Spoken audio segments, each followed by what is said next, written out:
A very good evening to all my dear viewers. Welcome to my YouTube channel. This is Arun Keddi here.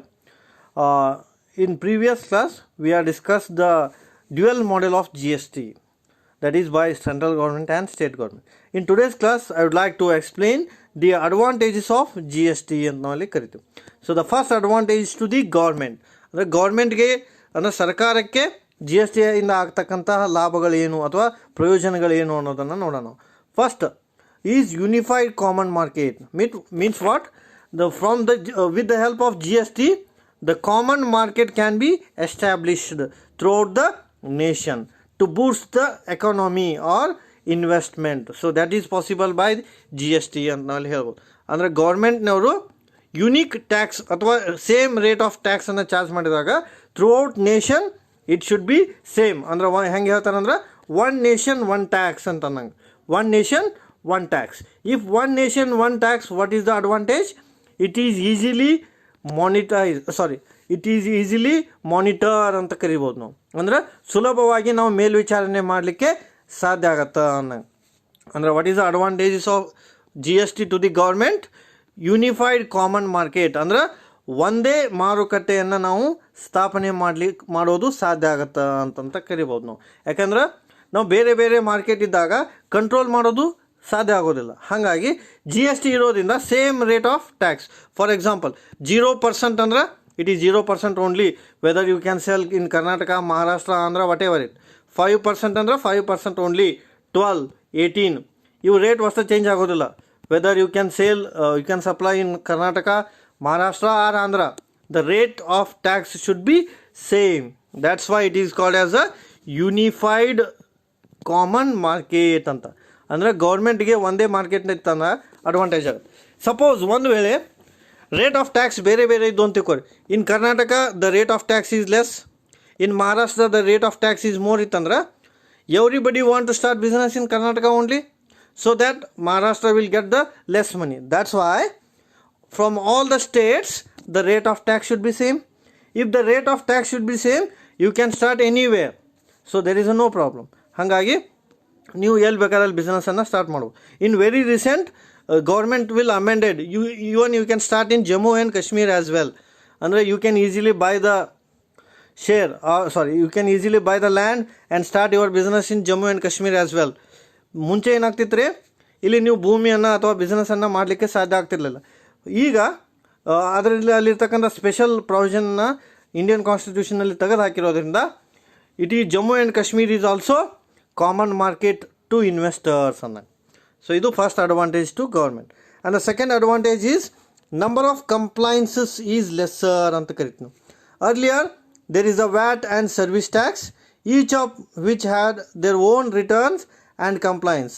Under GST, however, there is just one unified return has been filled. Number of returns has been come down. ಅಂದರೆ ಏನು ಹೇಳಕ್ಕೆ ಪ್ರಯತ್ನ ಪಟ್ಟಾರೆ ಅವರು, ಇನ್ previous day there is a more types of return, more types of tax, so that burden is overlapped or that burden is eliminated ಅಂತ ನಾವು ಅಲ್ಲಿ ಕರಿತೀವಿ. ಅಂದ್ರೆ ಮುಂಚೆ ಏನಾಗ್ತಾ ಇತ್ತು, ಬಹಳಷ್ಟು ತೆರಿಗೆಗಳನ್ನು ವಿಧಿಸ್ತಾ ಇದ್ರು. ಸರ್ವಿಸ್ ಟ್ಯಾಕ್ಸು, ವ್ಯಾಟು, ಆಮೇಲೆ ಬೇರೆ ಬೇರೆ ರೀತಿಯಾದಂಥ ತೆರಿಗೆಗಳಿದ್ದು. ರಿಟರ್ನ್ಸ್ ಫೈಲಿಂಗ್ ಮಾಡುವಾಗ ಕಾಂಪ್ಲಿಕೇಶನ್ ಭಾಳ ಇತ್ತು. ಈಗ GST ಬಂದಿರೋದ್ರಿಂದ ಕಾಮನ್ ರಿಟರ್ನ್ ಫೈಲ್ ಮಾಡ್ಬೋದು ಅಂತ. ಇದರ ಅಡ್ವಾಂಟೇಜ್ ಏನು ರೀ, it is easily to file the common return like GSTR 1, GSTR 2, GSTR 3. ಅಂದರೆ ಇಲ್ಲಿ ಕಾಂಪ್ಲಿಕೇಶನ್ ಇರೋದಿಲ್ಲ. ಆ 1 ಅಂದರೆ ಅದಕ್ಕಷ್ಟೇ ಸಂಬಂಧಪಟ್ಟಿರ್ತದೆ, inward and outward like that. ಹಾಗಾಗಿ ಕಂಪ್ಲೈನ್ಸಸ್ ಅಂದರೆ ಕಾಂಪ್ಲಿಕೇಶನ್ಸ್ ಕಮ್ಮಿ ಆಗಿದ್ದಾವೆ ಅಂತ ಹೇಳ್ಬೋದು. ಅದು advantage. Next one is uniform rate.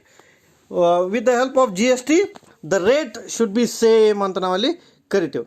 If the rate should be same, there is a no evasion of tax, no evasion, escapism ಆಗಂಗಿಲ್ಲ. ಟ್ಯಾಕ್ಸ್ನಿಂದ ಎಸ್ಕೇಪ್ ಆಗೋದು ಸಾಧ್ಯ ಇಲ್ಲ ಅಂತ ನಾವಲ್ಲಿ ಕರಿಬೋದು. ಅಂದ್ರೆ elimination of arbitrage. What is that elimination of arbitrage? ಇದು ಟೆಕ್ನಿಕಲ್ ವರ್ಡ್ ಇದೆ ಆರ್ಬಿಟ್ರೇಜ್. ಅಂದ್ರೆ ಒಂದು ಮಾರ್ಕೆಟ್ನಲ್ಲಿ ಕೊಂಡು ತೊಗೊಂಡು ಇನ್ನೊಂದು ಮಾರ್ಕೆಟ್ನಲ್ಲಿ ಮಾರೋದು, ಅದು ಆರ್ಬಿಟ್ರೇಜ್. ಅಂದ್ರೆ buying at less, selling at high, that is called as arbitrage. ಮುಂಚೆ ಆಗ್ತಾ ಇತ್ತು, ಅದು ಕಡಿಮೆ ಗೂಡ್ಸ್ ರೇಟಿಗೆ ತೊಗೊಂಡು ಹೆಚ್ಚಿಗೆ ರೇಟಿಗೆ ಮಾರಾಟ ಮಾಡ್ತಾಯಿದ್ರು. ಈಗ ರೇಟ್ ಸೇಮ್ ಇರೋದ್ರಿಂದ ಯಾವುದೇ ಡಿಸ್ಅಡ್ವಾಂಟೇಜ್ ಆಗೋದಿಲ್ಲ. ಯಾಕಂದರೆ you can buy in Maharashtra, you can sell in Karnataka with the same rate, or else you can buy in Karnataka and sell in Tamil Nadu with the same rate. ಹಾಗಾಗಿ uniform rate is possible, ಅಂದರೆ there is no fraud ಅಂತ ಕರಿಬೋದು ನಾವು. ಇಲ್ಲಿ fraud ಆಗೋ ಸಾಧ್ಯತೆ ಇಲ್ಲ ಅಂತ. That is the biggest advantage to government. Then common procedure ಅಂತ ನಾವು ಇಲ್ಲಿ ಕರಿತೀವಿ. What is that common procedure? Registration is common to everyone. ರಿಜಿಸ್ಟ್ರೇಷನ್ನ ಪ್ರೊಸೀಜರ್ ಕಾಮನ್ ಇದೆ. Refund of tax is a common procedure. Uniform rate of tax to everyone, ಅಂದ್ರೆ ಪ್ರತಿಯೊಬ್ಬರಿಗೆ tax ದರ same ಇದೆ, ಪ್ರತಿಯೊಬ್ಬರಿಗೆ ರಿಜಿಸ್ಟ್ರೇಷನ್ ಸೇಮ್ ಇದೆ, ಪ್ರತಿಯೊಬ್ಬರಿಗೆ return filing refund ಕೂಡ same ಇದೆ. ಸೊ ಹಂಗಿರೋದ್ರಿಂದ ಯಾವುದೇ ರೀತಿಯಾದಂಥ ಕನ್ಫ್ಯೂಷನ್ ಆಗೋದಿಲ್ಲ. ಆಮೇಲೆ biggest advantage to government is it will reduce the corruption.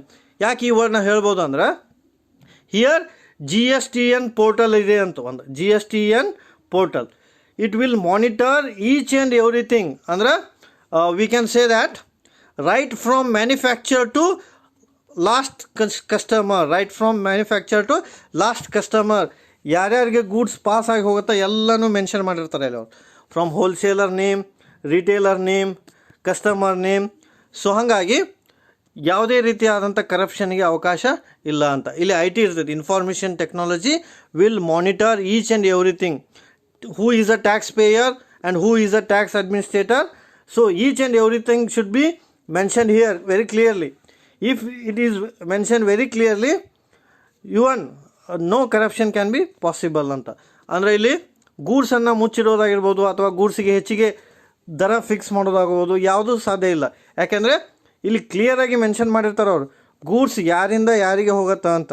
Right from manufacture to customer, each and every person name is to be mention very clearly. ಪ್ರತಿಯೊಬ್ಬರ ಹೆಸರನ್ನು ಅವರು ಸುಲಭವಾಗಿ ಅಥವಾ ಕರೆಕ್ಟಾಗಿ ಬರೆದಿರ್ತಾರೆ. ಅಂದರೆ ಗೂಡ್ಸ್ ಯಾರಿಂದ ಯಾವಾಗ ಹೋಯಿತು, ಯಾರಿಗೆ ಹೋಯಿತು ಅಂತ. ಅದಕ್ಕೆ ನಾವು ಏನಂತ ಕರಿಬೋದು, ಕರಪ್ಷನ್ ಈಸ್ ನಾಟ್ ಪಾಸಿಬಲ್. ಯಾಕೆಂದರೆ this is monitorise by GSTN. It is a non government organisation. Non government ನೋಡಿ ಕ್ಲಿಯರ್ ಐತಿ ಇಲ್ಲಿ, ಅಂದರೆ ಸರ್ಕಾರೇತರ ಸಂಸ್ಥೆ ಇದು. ಇದ್ರ ಕೆಲಸ ಏನು ಅಂದ್ರೆ ಪ್ರಾಂಪ್ಟಾಗಿ ಕರೆಕ್ಟಾಗಿ ಅನಲೈಸಿಸ್ ಮಾಡೋದು, ಬಯಾಸ್ ಡಿಸಿಷನನ್ನು ಕೊಡದೇ ಇರ್ಬೋದು. ಅಂದರೆ ಪ್ರಾಪರ್ ಡಿಸಿಷನನ್ನು ಕೊಡೋದು, ಇನ್ವೆಸ್ಟ್ಮೆಂಟ್ ಅಂದರೆ ಅವ್ರ ಹ್ಯೂಮನ್ ಇಂಟರ್ಫಿರೆನ್ಸನ್ನು ಕಡಿಮೆ ಮಾಡುತ್ತದೆ.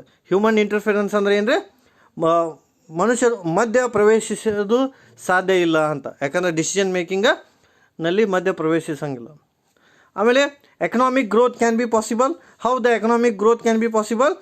If the GST is collected, the government revenue is increased. If the government revenue is increased, they can give some contribution to society growth like bridge, employment. ನೋಡ್ರಿ ಇಲ್ಲಿ ಸಿಂಪಲ್ ಥಿಂಗ್, GST ಹೆಚ್ಚಾಗೋದ್ರಿಂದ revenue ಹೆಚ್ಚಾಗುತ್ತೆ. Revenue ಹೆಚ್ಚಾಗೋದ್ರಿಂದ employment opportunity ಹೆಚ್ಚಾಗುತ್ತೆ. Employment opportunity ಹೆಚ್ಚಾಗೋದ್ರಿಂದ per capital income ಹೆಚ್ಚಾಗುತ್ತೆ, standard of living ಹೆಚ್ಚಾಗುತ್ತೆ, national income ಹೆಚ್ಚಾಗುತ್ತೆ. ಆಟೋಮೆಟಿಕ್ಕಾಗಿ ಎಕನಾಮಿಕ್ ಗ್ರೋತ್ ಆಗುತ್ತೆ. ನೋಡಿರಿ, ಇದು ಒಂದರಿಂದ ಇಷ್ಟೆಲ್ಲ ಸಾಧ್ಯ ಐತಿ. GST ಕೊಡೋದ್ರಿಂದ ರೆವಿನ್ಯೂ ಹೆಚ್ಚಾಯಿತು, ರೆವಿನ್ಯೂ ಹೆಚ್ಚಾಗೋದ್ರಿಂದ ಎಂಪ್ಲಾಯ್ಮೆಂಟ್ ಹೆಚ್ಚಾಯಿತು, ಎಂಪ್ಲಾಯ್ಮೆಂಟ್ ಹೆಚ್ಚಾಗೋದ್ರಿಂದ ಕ್ಯಾಪಿಟಲ್ ಇನ್ಕಮ್ ಹೆಚ್ಚಾಯಿತು, ನ್ಯಾಷನಲ್ ಇನ್ಕಮ್ ಹೆಚ್ಚಾಯಿತು, ಎಕನಾಮಿಕ್ ಗ್ರೋತ್ ಆಯಿತು. So this is possible by only GST ಅಂತ ನಾವಲ್ಲಿ ಕರಿತೀವಿ. And it will poverty eradication is also possible ಅಂತ ನಾವಲ್ಲಿ ಕರಿತೀವಿ. ಅಂದರೆ ಬಡತನವನ್ನು ಕೂಡ ನಾವು ನಿರ್ಮೂಲನೆ ಮಾಡ್ಬೋದು. So these are all advantages to government, and the remaining advantage we'll discuss in next class. Thank you.